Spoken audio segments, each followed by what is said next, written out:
Welcome, everyone, to the Lighter Mind podcast. In the Lighter Mind, we explore spirituality, personal growth, trauma, recovery, and the path to wholeness. The Lighter Mind podcast is not intended to diagnose or treat any forms of mental illness. We are not licensed therapists unless otherwise noted, and these are experiential conversations.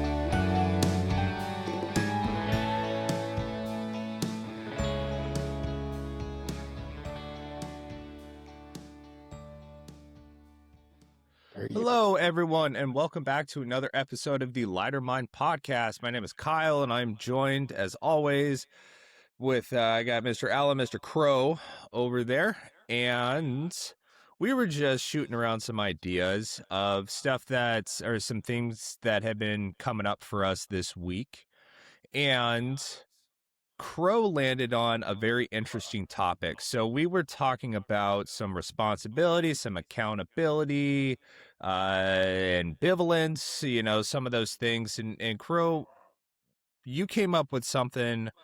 I'm going to pass it over to you. What was that? Oh my God. Here we go. Come on. Let's get into it. You know that moment, and it's not just in early, perhaps sobriety or whatever, that you realize something in your life has to change and you want to make the big change. You want to make the big lunge. And then all of a sudden you get to a point where it's like, oh crap, it's too late to go back. But to go forward, I'm going to have to give up more parts of me than I bargained for. And at which point we start to begin to negotiate with transforming, and we begin to make, how can I compromise? How can I get around this? I'll get around to creating my new life. I'll get around to the big change, but I didn't think it was going to be all of me. You know what I mean? So it's like I want to give up maybe the drug use. I want to give up alcohol. I want to lose some weight. I want to do whatever. But man, I just wanted to do the thing of the thing. And then I realized the thing of the thing was just a symptom. It wasn't the root. So now I got to go all in. And how can I go all in? And it's that tug-of-war, and it's that final unloosening, that moment. You know that moment, and that moment when it finally hits us all, where we go, all right, man, I'm all in. Or I don't. You know what I mean? I do. So you said something in there. You had mentioned losing weight, and I think that when people want to lose weight, I mean, one of the things that, like, when they're standing in that place of ambivalence, they have that internal dialogue or the external dialogue that I want to lose weight, but I don't want to give up junk food. I want to lose weight, but I don't want to work out. Like, I want to lose weight, but I don't want to drink more water. Like, it's one of those things where, and I think this is a pretty ubiquitous topic because we can do that with just about anything. It doesn't necessarily have to be, there's a full surrender that has to take place to, like, any type of transformation process. And what that means is that we have to really let go of all of the behaviors that are associated with, that thing that we are trying to change. Mm-hmm. And it's very, very difficult to, like, completely surrender to whatever that transformation process actually is. And it does create relapses in behavior. It creates that ambivalence. And for anyone, who was new to the topic of ambivalence is a lot like a seesaw. So we have, on one side of the seesaw, we have do it, and on the other side of the seesaw, we have don't do it, and we're standing directly in the middle of the seesaw. trying to balance this out, like how do I stay right where I am without actually having to make a meaningful choice to go to either, to actually commit to one side or the other, which creates a lot of resistance. It creates a lot of anxiety, creates a lot of distress, when we're standing right in the middle of that seesaw, because part of ourself, I know for me, when I was getting into recovery, part of myself wanted to stay sick. Part of myself wanted to continue to engage in some of the dishonesty and some of the self seeking behavior. I wanted to stay selfish and I wanted to think about me a little bit more often. But in order to really embrace what it means to be in drug and alcohol recovery, any type of recovery, but particularly drug and alcohol, we have to start leaning into like that honesty. We have to start thinking about other people and how our behaviors impact the world around us. And a lot of those things, like it's a tug of war that a lot of people experience. I'm like, I want to stay where I am, but at the same time, I want to change. That's an interesting, and it's paradoxical. It really is. And that's the cost of the new identity. And that brings up the whole point of, or the whole going down that road of, I'm going to have to give up me because I'm going to have to be a completely different person. I don't recognize that person. I only know the one that's in the past to pull from that narrative. So now I'm going to have to create, this is totally getting into the Dispenza stuff now. If we can't create a new version of me in my head, then I'm just going to pull from the one I know. I'm going to pull the lever I know. And then I'm in that place and that ambivalence, that seesaw that was described beautifully. You're in that limbo of, I don't know. And Right. that is the most uncomfortable place. And that is where the mind, the nervous system, is going to want to negotiate. Well, the nervous system is going to want to pull us back because that's what equals safety, even if it's uncomfortable, right? I mean, we're going to just go back because the nervous system picks that up as safety. It sucks for Crow to move forward. It doesn't work with that plan, but it fits the narrative of safety and security. So, thus the self sabotage and the continuation of that. And I think to be aware that that's what's happening and why is really, really useful in this situation to understand what's happening and why. So this brings up mentors and people that explain that to us.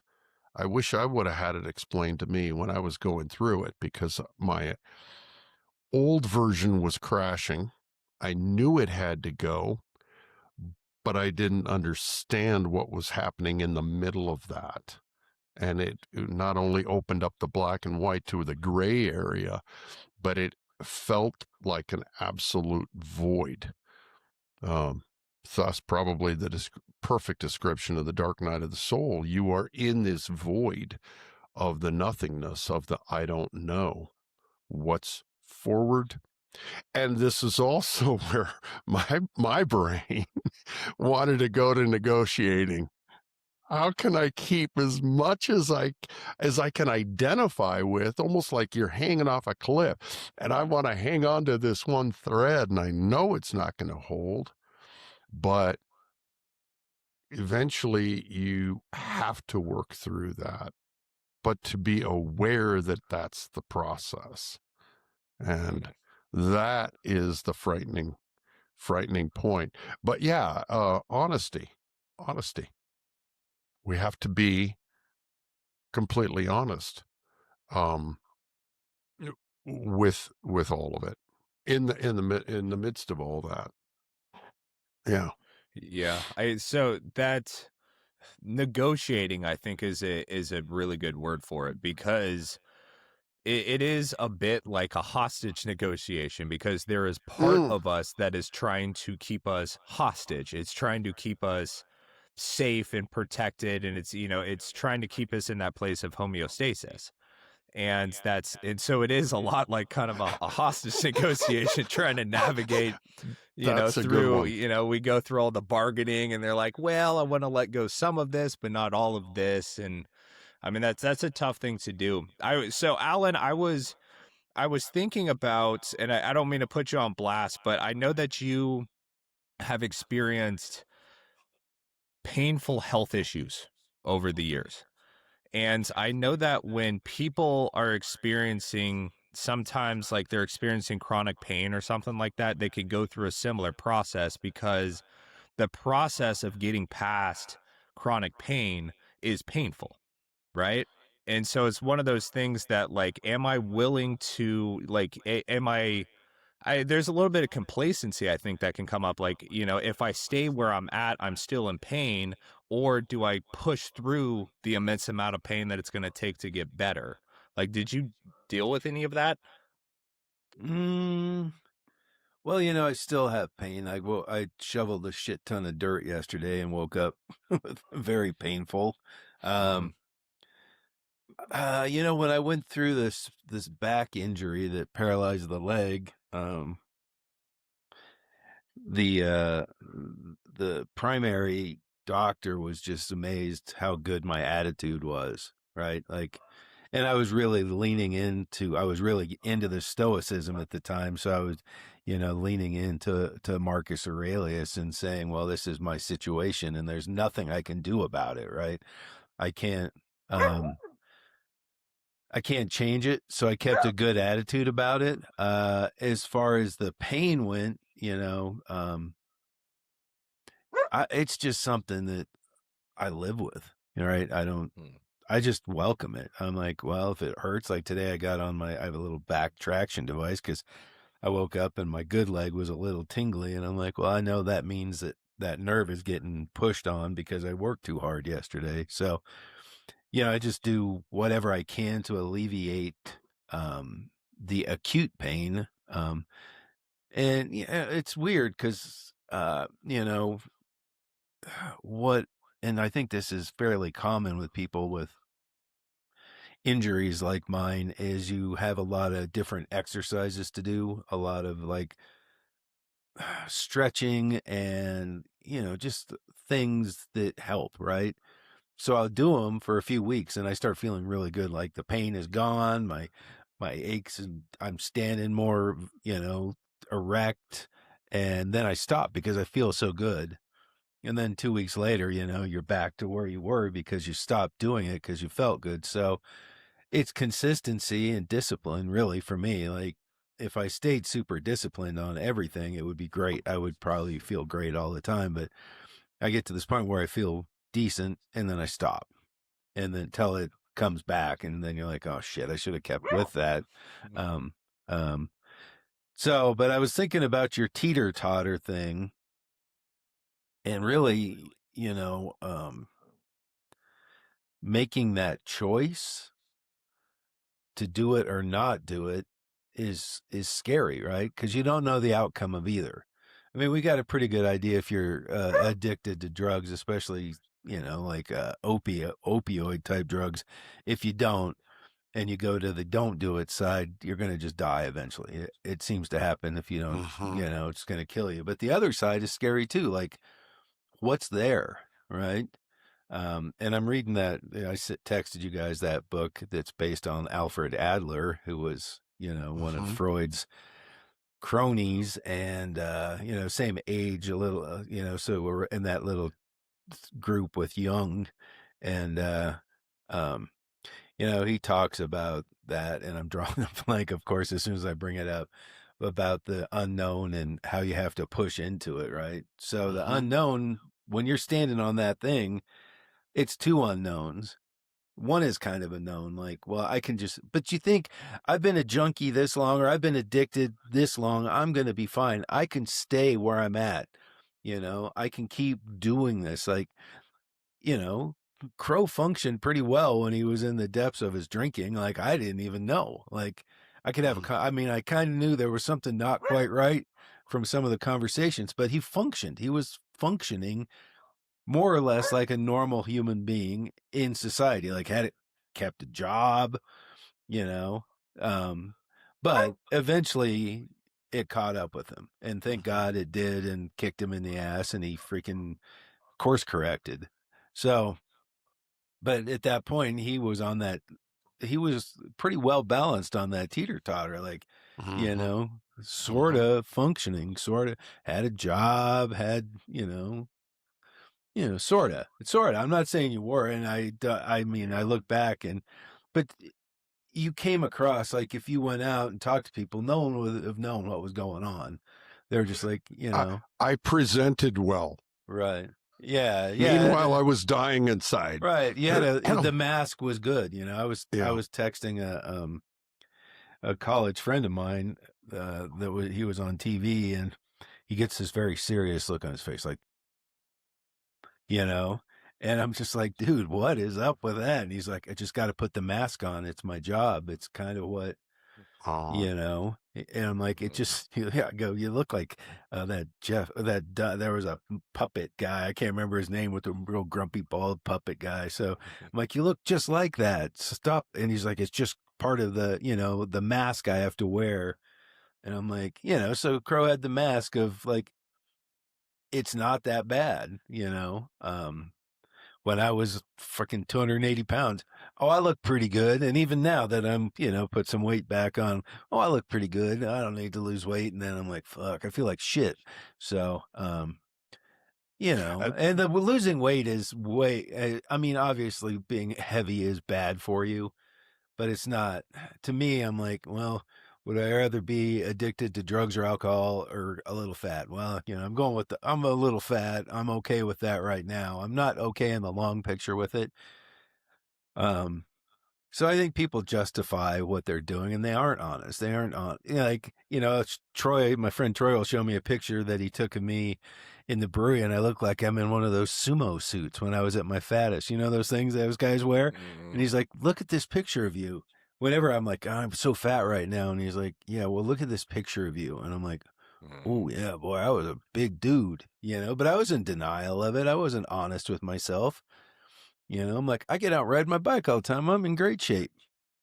So, so the honesty thing, but being honest with yourself is pretty challenging, I think. Well, it was funny, not funny. It was interesting that through the course of what you just said, and you gave great examples, but you used 3 words right in there: bargaining, compromising, and justifying. So this is how we talk, and and I used every one of those lines in the day when I was drinking. Right. That's almost a decade ago, and I lived my life by that pattern. So through even the language that I would use, it was everything becomes a justifying action. Everything becomes a compromise. Your whole being, there's no authenticity in that. There can't be. If you're constantly at a subconscious level living by a compromise, a justification, and a bargaining of some kind with yourself and with others, everything becomes that to me is perfect description of living out of the amygdala. Well, and people don't want to be authentic, right? And I got to stop saying right. I listen to the podcast and I say right too much, so I'm trying to break myself of that. But being authentic is really challenging because people, and I think reading this book based on Adler shows me that you're worried about connections and judgment. And the book is like, it's the courage to be disliked, which I texted you guys and said, well, I've never worried about that because I've always been disliked and I don't care. from when I was like a kid. I didn't care if people didn't like me. Too bad. This is who I am. So I think that you want to be fit in. You want society. You want people to look at you and be like, oh, he's just like us. He's a normal guy. But now I go places and I have conversations with people, and I'm sure, like, we went to that Porsche Singer event the other day, $3 million car, they're trying to sell people. So I'm there with all these, most of the people are super cool, which I'm going to give them that. But there's a few, like, my wife got cornered by one that's super snobby, like, oh, the kind of person you would expect at an event like that. But I'm just talking about whatever, and I don't care.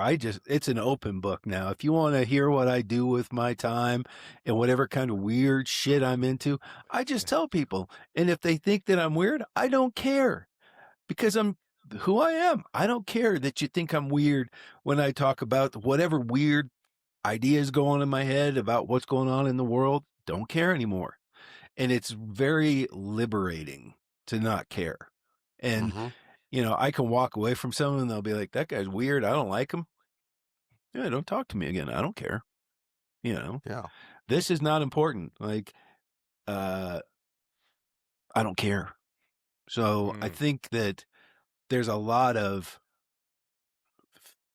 think a lot of people have issues, and maybe this ties in to addiction problems, is your brain's telling you this, like, this is who I am.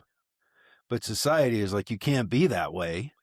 So you numb it, or you do drugs or alcohol to A, escape, and B, to rebel kind of mentally. And maybe it's not like a conscious decision, but it's like, I can't fit in this. I can't be a round peg in a square hole, or whatever the saying is. So I'm going to do this to avoid it. Right. And I'm not going to be honest again with myself, because I'm concerned how people are going to look at me and judge me. Right. And I think a lot of people are just so worried about being judged by others. Like, it doesn't matter. It doesn't, who cares? Be who you are.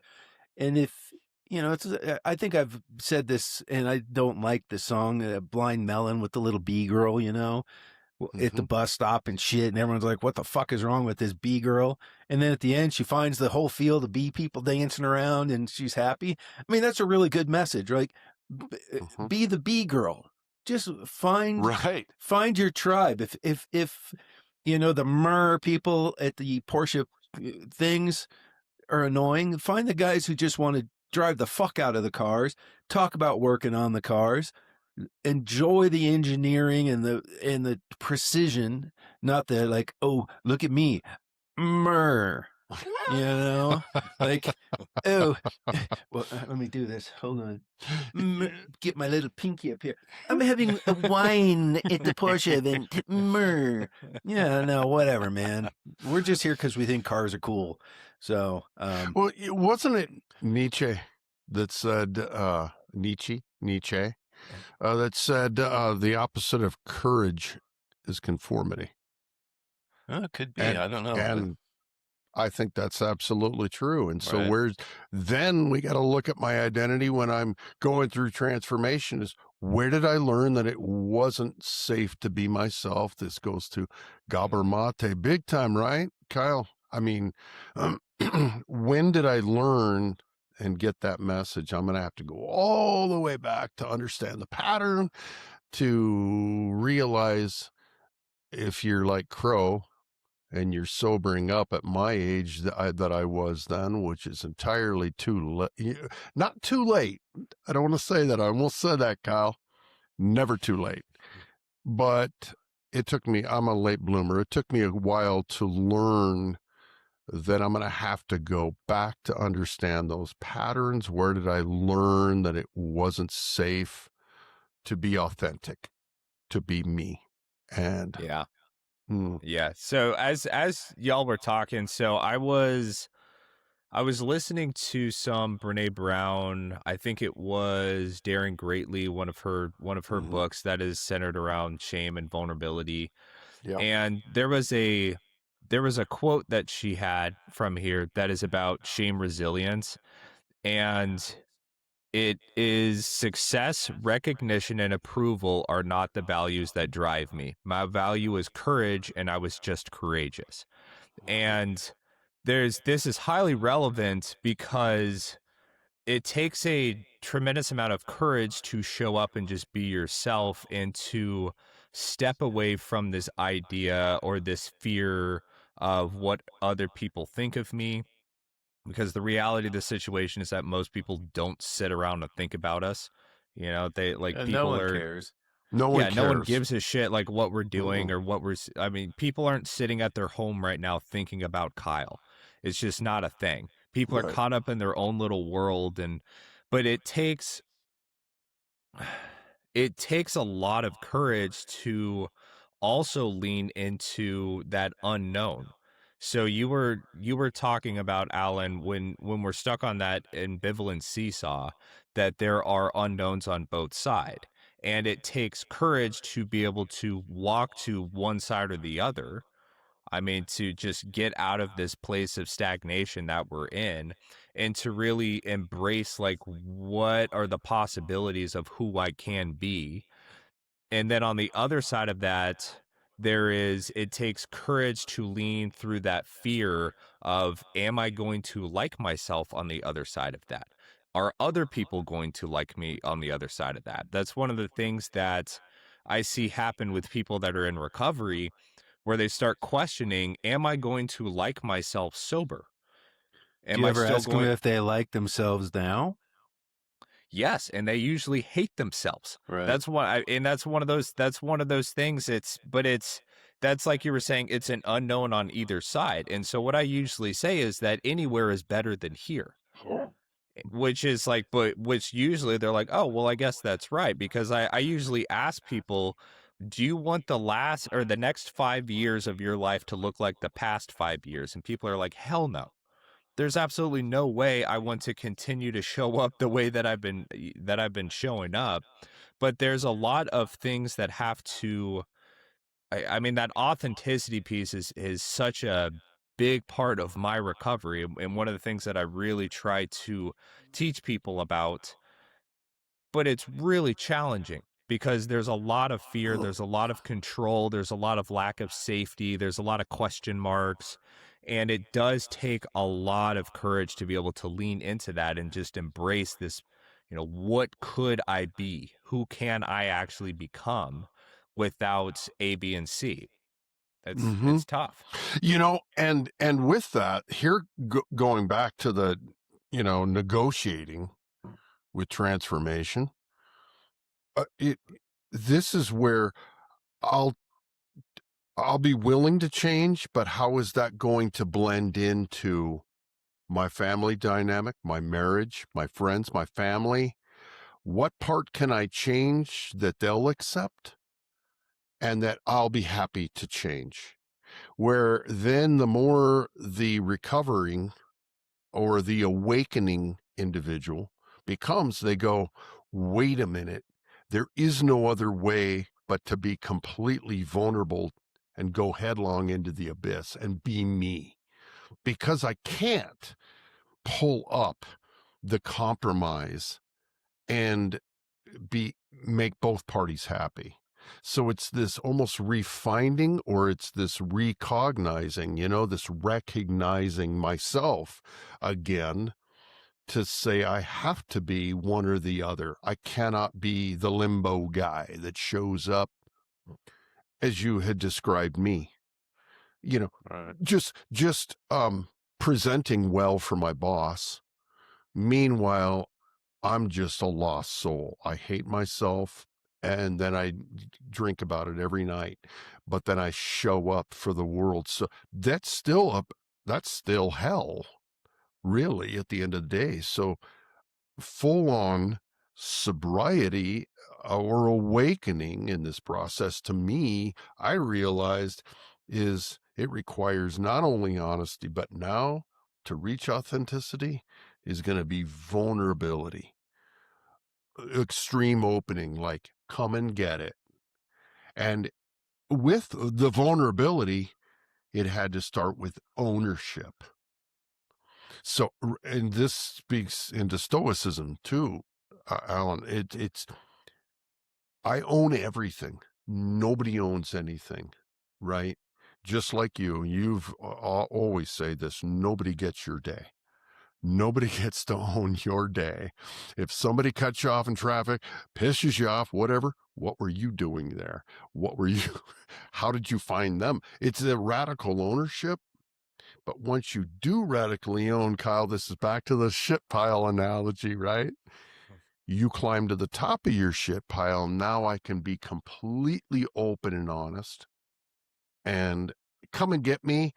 Take me if you like me. If you don't, then I'm going to lean into the book of, what is it? The courage to be disliked. The courage to be disliked. You can dislike me too, Yeah. but I'm being me. I'm being the bumblebee. Well, I think there's a big problem because society sets everything up to be against you, right? Mm-hmm. Being yourself. Like, I know Kyle's buying a house and you know, and we own our house. So I'm not saying Kyle don't do it, right? But here's how it works. You get done with high school. Hey, go take some loans to go to college. You have to go to college, right? So you get in debt to go to college, right? I was, you know, when I went bankrupt, I was $100,000 in debt and student loans between the fines and the, you know, default fees and all this bullshit that I went through because I opened a business that failed that made me even deeper in debt. And then they are like, well, now you got to buy a house, right? It's all of a sudden now you're like, fuck, I'm on the hook for 30 years. So I got to play along with the machine because if I don't, the machine's going to grind me up. Yeah. So it really is. The cards are stacked against being authentic and honest because you have to play this game to keep a roof over your head, to keep food in your refrigerator, to keep gas in your car. You know, if you try to jump off the treadmill and say, I'm done, I'm not a rat anymore on this, you're probably going to get eaten by the wolves that are waiting for you. So I think there's a huge disconnect mentally between honesty and being who you want to be and how the machine is arrayed to keep you from that. Right? Yes. Big one. Big social implications. And honestly, I think once I got completely debt free and had no payments on anything and had some little money in the bank, all of a sudden I said, well, I don't have to do that anymore because you don't own me anymore, you know? And I think when I was going to that Richard Ashcroft song, that You Don't Own Me, was like my theme song for a long time. Like I listened to it all the freaking time because I was breaking from the matrix. And it was kind of like, well, this is feeding into what's going on with my whole life and how I'm trying to step off the teeter totter between, you know, following this path that's set out for all of us that, hey, if you just play the game and go along with what we tell you, you're going to be fine. And this like, no, I'm done. I want to unplug from your thing. And I said, fuck it, we're going to unplug. And, you know, it took courage and that, you know, like moving forward takes courage. That's the bottom line. You can stay right where you're at, and which 95% of the world probably does. Like, I'm just going to do this. I'm going to go to my job. I'm going to go home to the wife and kids. I'm going to have a couple martinis every night. I'm going to have whatever my wife has cooked or whatever I'm cooking, or if my kids cook, whoever's cooking. I don't want to sound like I have gender roles here. You know, so I think you get in this spot of complacency, which is on the teeter-totter. You finally learned how to balance it, right? You're just perfectly balanced.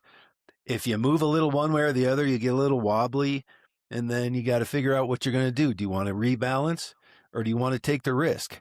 You know, and it's not necessarily, I'm not talking about addiction and sobriety here. I'm just talking about life in general, like taking risks, taking chances. And sometimes you fail. I opened a brewery. I failed. I was beyond poor. Thank God for people around me taking care of me, or I would have been on the streets.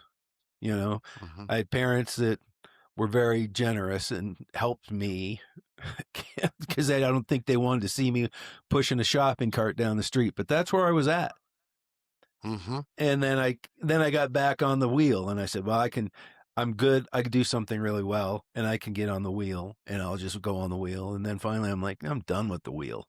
Mm-hmm. You know, does that make sense to you guys? Like, Oh, It does. absolutely. It does. Absolutely. I feel it. It's so more Brene Brown stuff stood out in my head, which is one of Mm-hmm. my favorite things out of Daring Greatly.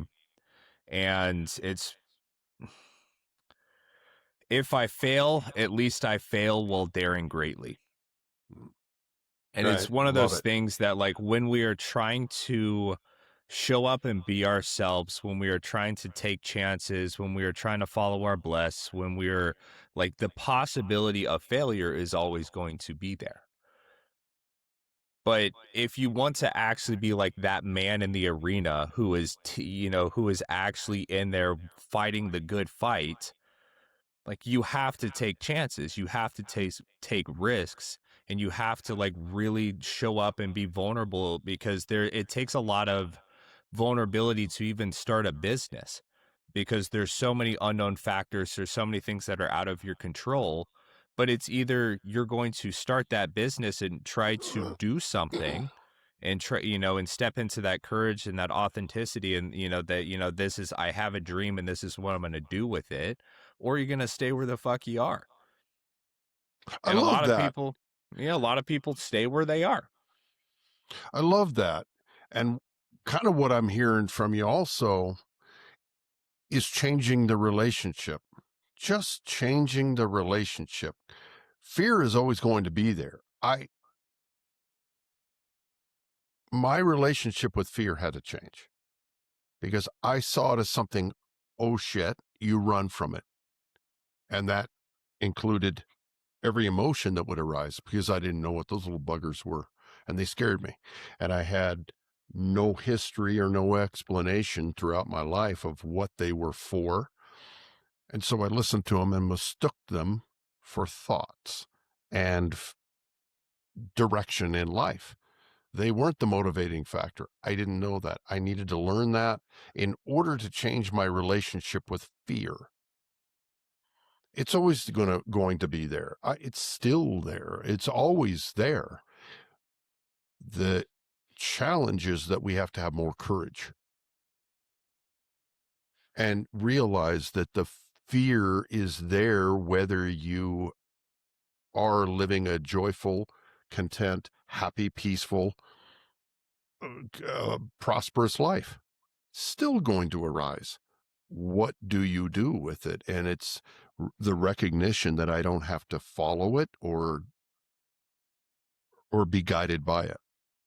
yeah, It's I think always going to be there. So now it doesn't become the predominant predictor of my direction and my actions. That was the issue that I had when I was drinking and in the days that I started to drink. And I remember them very well. It was just fear. So you run. Now there's fear in my life, but it doesn't get the front. It doesn't get the wheel of the vehicle. It gets the back seat. I know it's there. It's always going to be there. But so the relationship changed. well, I think you need to move towards the fear. Like if you have fear, if there's something that Yeah. you're fearing or your mind is, until you move towards it and address it, Mm-hmm. it's going to be in the back seat forever. Mm-hmm. Right? You need to just move towards it, realize that whatever that dragon was probably a tiny little lizard, and you slay it. And it's another fear is going to come up because it's unknown.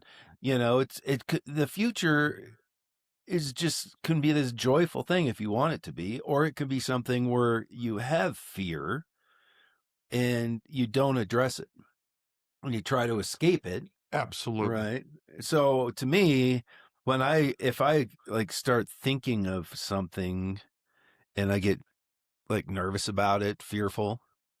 I'm like, well, move towards it, right? Like money was always an issue with me, like always an issue. I feared it.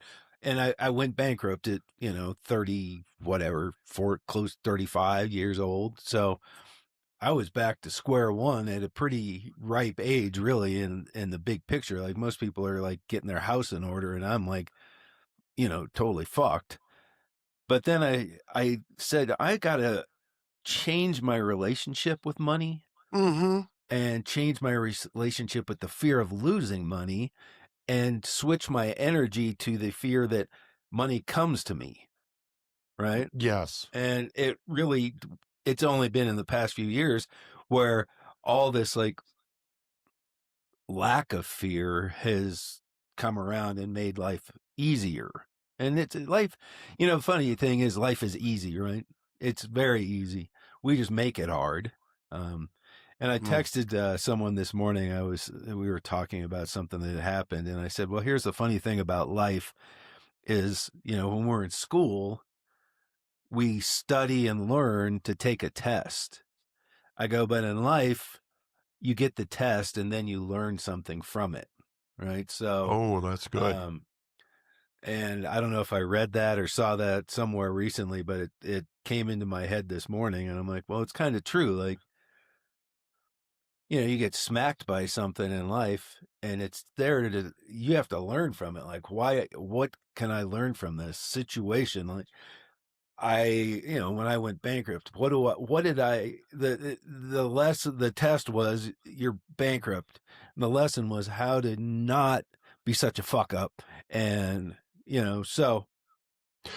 Which requires a lot of critical thinking in the situation, in the moment, which is the root of it all, to realize that it's studying for the test or the test, then studying yourself and Right. realizing the obstacle was the way to find the new version of me.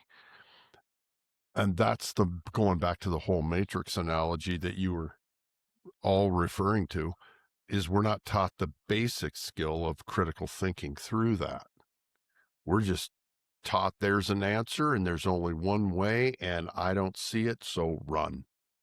That's what I realized. But I love what you're saying about leaning into it, because that's where the next version of you is going to be, on the other side of overcoming it. Right.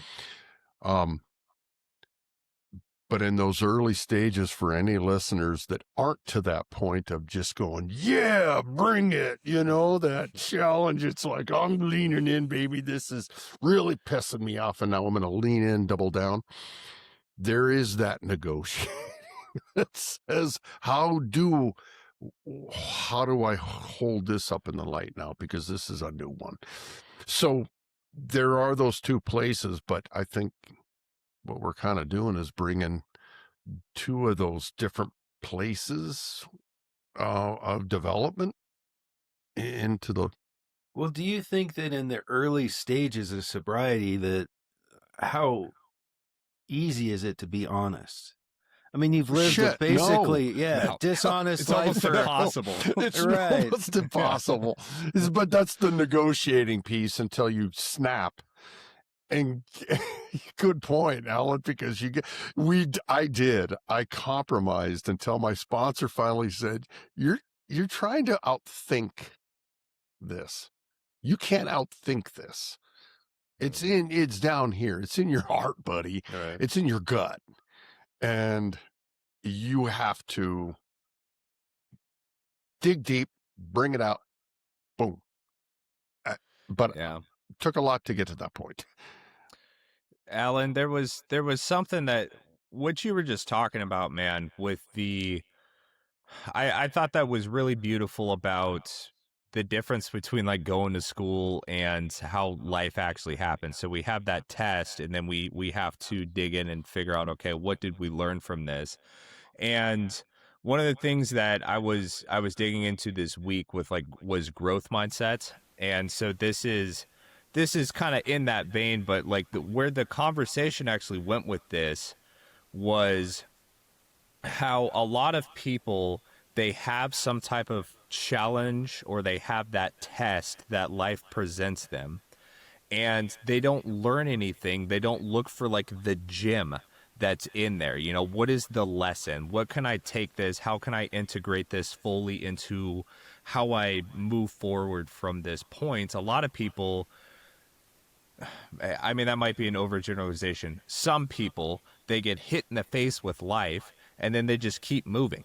They see it as like, okay, this was a bad thing that happened to me, but there is no integration. There is no learning. They just kind of move on with their life, which is something that happens for a lot of people in drug and alcohol recovery because they fall into this process that we like to call insanity, which is just doing the same thing over and over again and expecting different results. Right. But until they get to that point of recognizing that, like, okay, like I keep falling into these same circumstances around these same people, I keep getting the same result, it's all negative. Okay, how do we actually learn from what this test is right now? And then how do we actually move past this? And then that starts to get into like discernment. You know, like once when we start really leaning into discernment, like I think discernment takes a lot of wisdom. And I think within that wisdom you have to learn something. Like if you really want to be able to judge something appropriately, you have to look back a little bit and like, okay, what did I learn from something in the past that can actually help me in this present moment to be able to differentiate between these choices that I have right now? But a lot of people, or some people, they just blast on by all of these tests and they're like, okay, that was a fucked up thing that just happened to me, but I'm just going to keep moving. And I'm going to keep showing up the same way. I'm going to keep doing the same thing. There's no lesson. There's nothing that was learned from that. And that keeps people stuck in that pattern of insanity. Right. It's Well, tough. it's easy, right? Yeah. It's easy to just keep doing that. I mean, it's learned behavior. Like this has worked well enough for long enough that it'll be fine. I know it's going to be fine. It's going to hit me again. And I'd say that a lot of people go through life that way. And for me, Stoicism, I lean into that. Like, I can't control this. This is what happened. But you have to have these filters, right? So these filters, and this is discernment. Filter is discerning is filtering. So I need to filter out certain behaviors that are causing this. And I think people just lack awareness. I mean, all the time, we've discussed this before in our former bandmate, and I name another Chris used to talk about awareness and how unaware people are. Like just unaware of, I mean, situational awareness. Like I go anywhere and I'm usually on guard because I don't know what's going to happen. I don't know what, if I'm walking in a parking lot, some dude starts walking up to me, what to expect.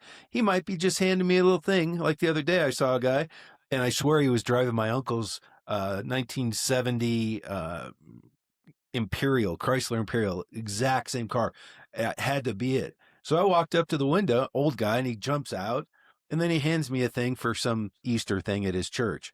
But you never know. Like he could have jumped out and like shanked me.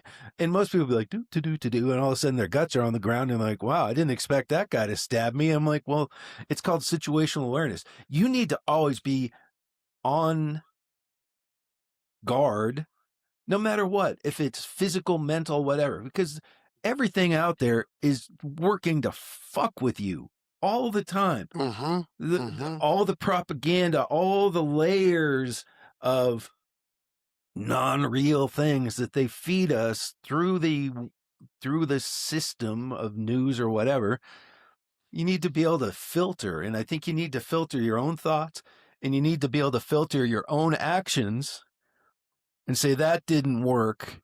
I need to try something new. And this goes back to the fear and courage.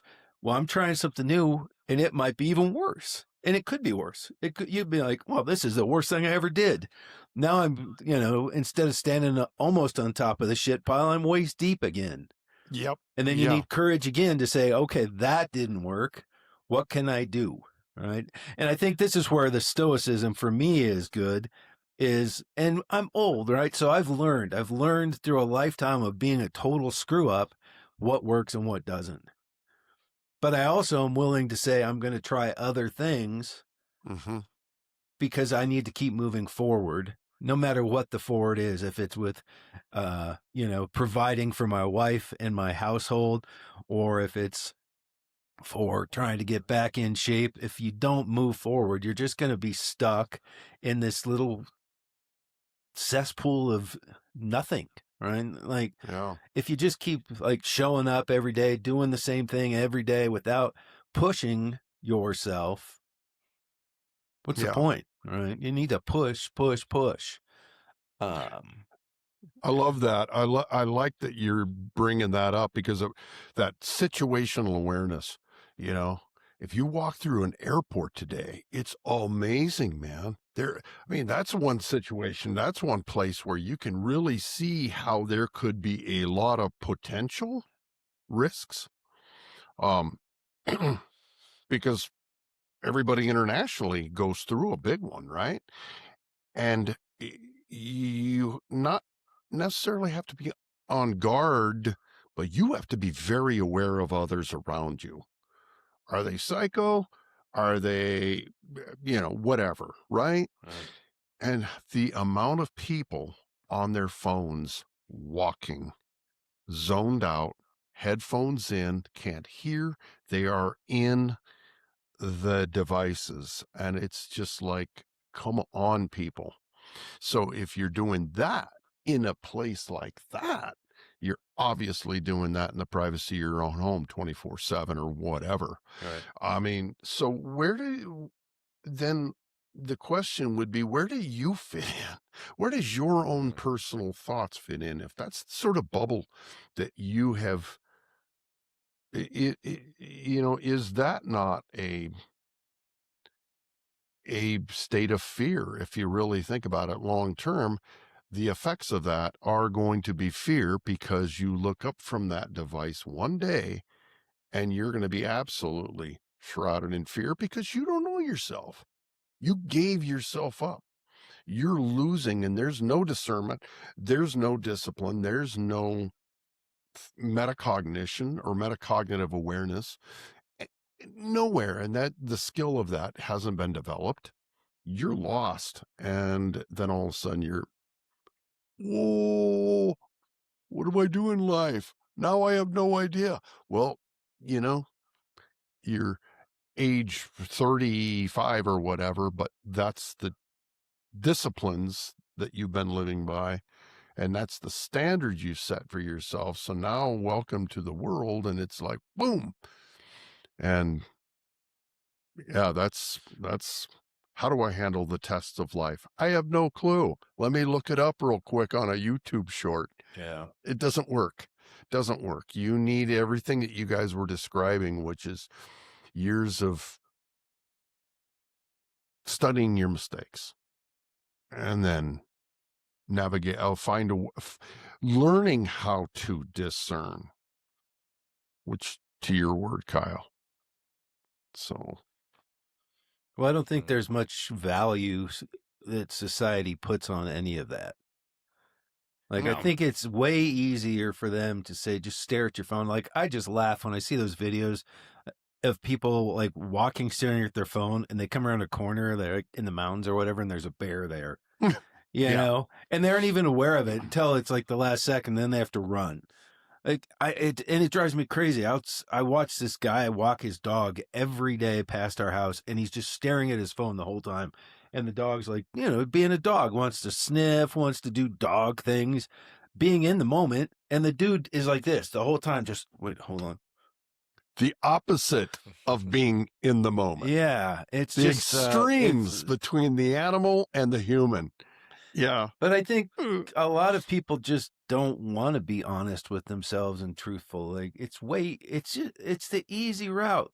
The easy route is to just float along with whatever society's currents lead you on and talk about whoever getting married to whoever and this and that. And, rather than looking inside and being like, what can I do, A, to make the world a better place, make me a better place, be a better husband, be a better father, be a better son, be a better person, right? And be good to people and loving.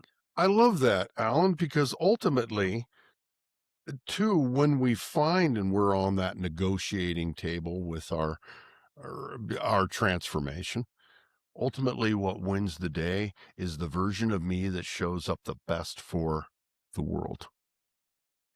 And it's what do I have at the end of the day, it's what's going to heal me, is what I get to keep is what I give away.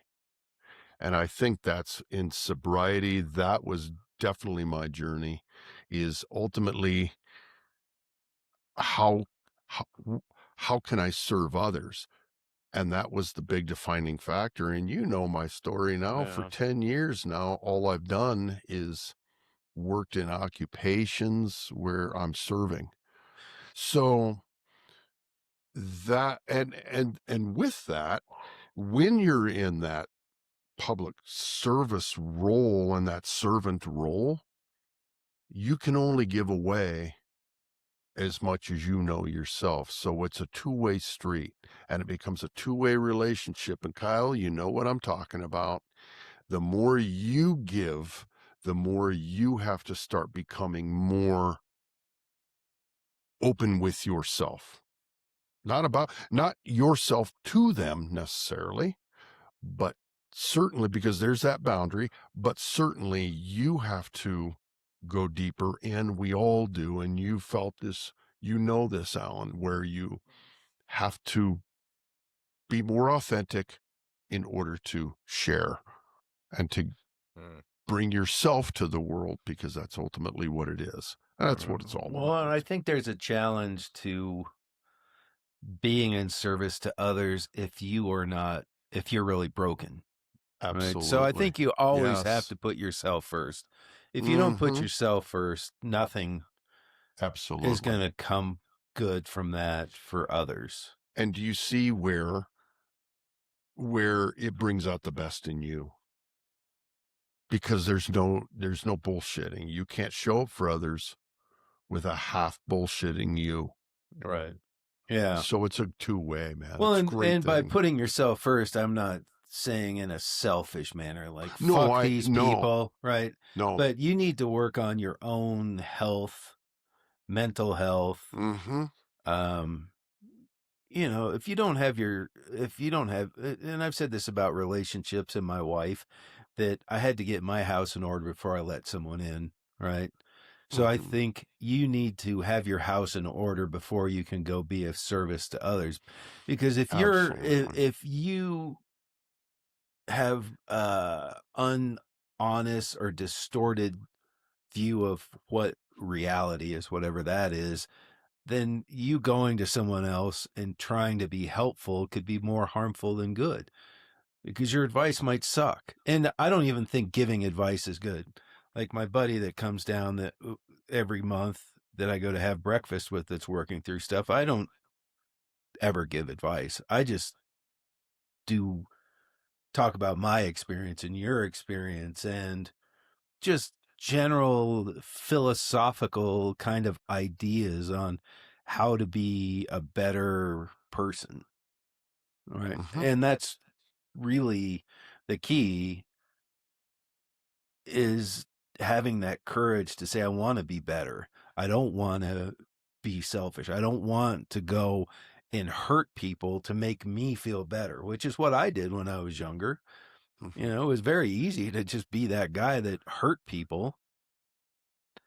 And, you know, I sent you guys that text that somewhere a therapist knows my name, you know, and I don't like that. What? I mean, can you repeat that for our listeners? That was a good one. I thought it was pretty fucking funny. Yeah. Let me bring that up, because it was pretty funny in its own. It's kind of funny. It's kind of not funny. Right. So it said, I'm not famous, but I'm pretty positive someone's therapist knows my full name. Right. And it's true. You know, I mean, yeah. Yes, on point. By as damaged as I was, I'm sure I damaged other people because of it. And that's nothing to be proud of. It's sad, but it was part of my path, and I'm not going to disown it. Like, well, no, I didn't do that. Well, I did. I was a fucking lunatic, a complete lunatic. So whatever. I'm still a lunatic, just in a different way. And I'm okay with this lunatic. Like, when people look at me like I'm crazy, Yeah. okay, you sure I'm the crazy one? But yeah, back to the start. It's hard. It's going to be hard for anyone right now that's listening to this and saying, I need to sober up. I need to stop doing drugs. I need to lose some weight. That first, it's the hero's journey. You're taking that call. So good. Well, you pointed to something really good too, Alan, where you said that it could be more detrimental right out of the gate to go think that the ailment, or the not the ailment, but the remedy to all of these things is going to be serve. Get out of my own way, go serve.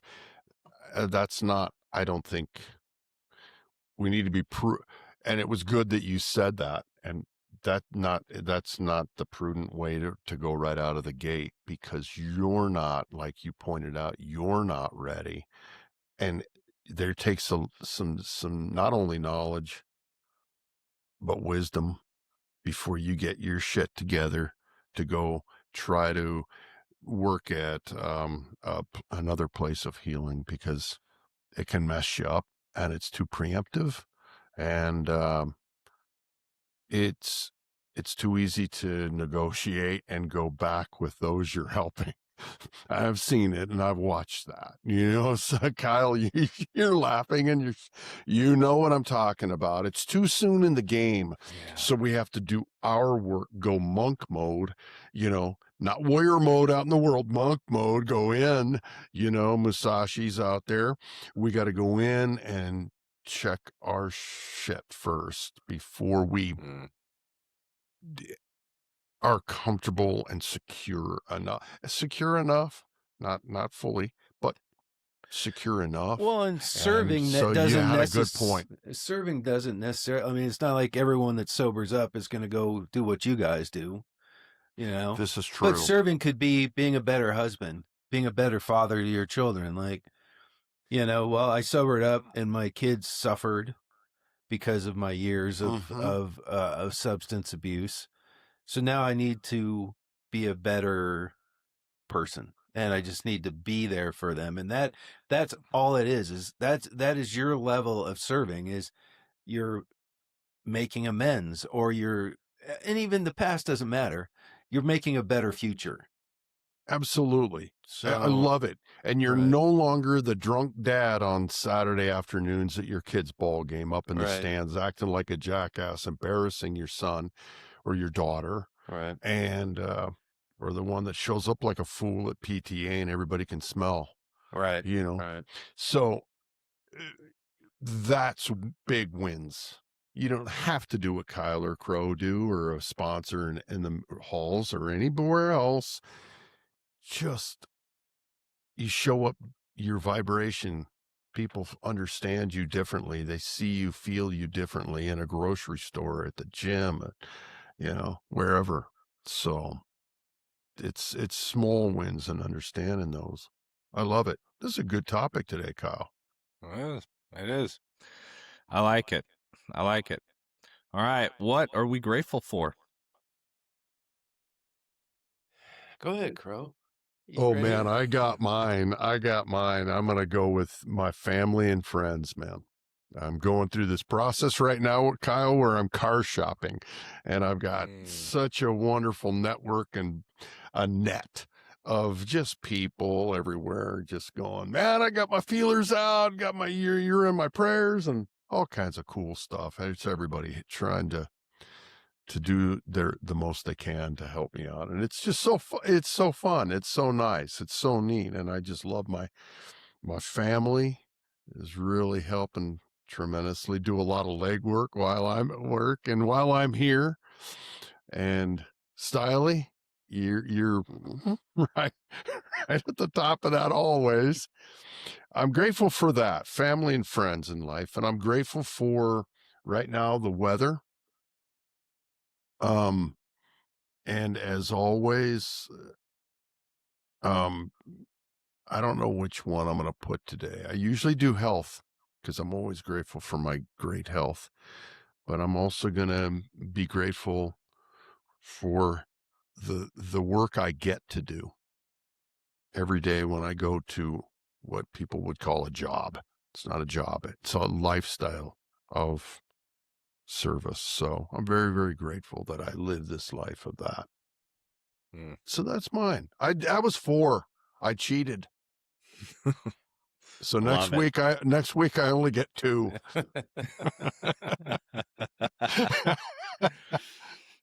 I like it. Yeah, I'll go. Kyle, you want me to go? So Go for I it. What you think got? I am grateful for years ago when my wife and I went to the marriage counselor, and she talked about assuming. So I'm grateful that I don't assume as much anymore, and I'm going to go back to the Porsche people. Like years ago, I would have been like, no, I'm not hanging out with any of those people. They're all just a bunch of assholes. And a friend that we used to play music with texted me a picture from in front of his job of a Ferrari, and he goes like, I'm sure the guy that owns it's a real asshole. And I'm like, or maybe he wasn't a drug addicted dude who thought he was going to be a rock star and at 60 years old is still, noodling away in somebody's basement.